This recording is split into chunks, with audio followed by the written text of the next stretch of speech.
गांव के एक कोने में एक छोटी सी झोपड़ी थी, जहां एक बूढ़ी माँ अकेली रहती थी। उसके बेटे, जो पहले उसका सहारा थे, अब शहर में बस गए थे, अपने काम और परिवार के चक्कर में फंसकर। माँ के मन में एक अद्भुत उम्मीद थी। हर सुबह दरवाजे की ओर देखती थी। उसे जैसे किसी अद्भुत चमत्कार की प्रतीक्षा थी कि शायद आज उसका बेटा लौट आए।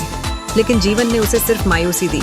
हर आहट पर उसका दिल धड़क उठता, लेकिन दरवाजा कभी नहीं खुलता।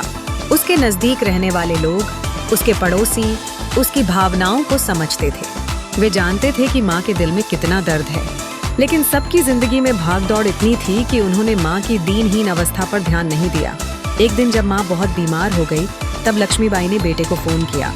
बेटा, माँ की हालत ठीक नहीं है, एक बार आ जाओ, उसने कहा। लेकिन बेटे ने बड़ी सहजता से उत्तर दिया, मैं बहुत बिजी हूँ, मीटिंग्स हैं, डॉक्टर को भेज दो। एक डॉक्टर आया, उसने काम की सारी जिम्मेदारियां निभाई। माँ की आंखें लगातार दरवाजे पर टिकी रहीं। शायद मेरा बेटा आएगा, लेकिन फिर भी दरवाजा कभी नहीं खुला। कुछ दिन बाद माँ इस संसार को छोड़कर चली गई। गांव वाले एकजुट होकर उसका अंतिम संस्कार करने आए। वे सब उसके लिए दुखी थे, पर उन्हें माँ की साहसी आत्मा की याद आई। जब बेटे को खबर मिली, वह 2 दिन बाद आया। उसने माँ के कमरे में कदम रखा और वहाँ एक कोना देखा। उसकी पुरानी चप्पलें, एक मिट्टी की हांडी और दीवार पर टंगी उसकी तस्वीर।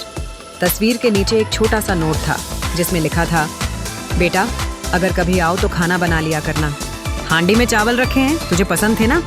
यह दृश्य बेटे को गहरे आघात में डाल गया। आंसू उसकी आंखों से बहने लगे, लेकिन अब सब कुछ बहुत देर हो चुका था।